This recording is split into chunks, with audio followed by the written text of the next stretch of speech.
How to post Instagram status updates. Hi everyone, this is Kate here and welcome back to the channel, and on this video I will guide you how you can post Instagram status updates. So without further delay, let's get started. First of all, launch Instagram application in your mobile device and make sure that you're logged into your account.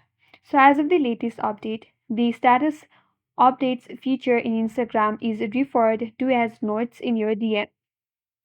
So in order to post a note in your DM status, once you're on your home page, navigate to your DM page by tapping on the chat icon at the top right corner. Once you're here, at the top left corner, you will see a section that says note or leave a note or share a note. Tap on it. And here, you could type a short message up to 60 characters where you could also add your emojis. So here, share your note or status. So once you're done with that, you could change your audience as well.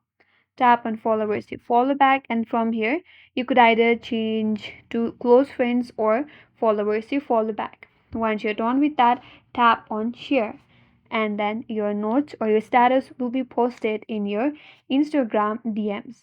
That's it, and that's all for today's video. Hope this video was helpful, and if you're new to our channel, consider subscribing.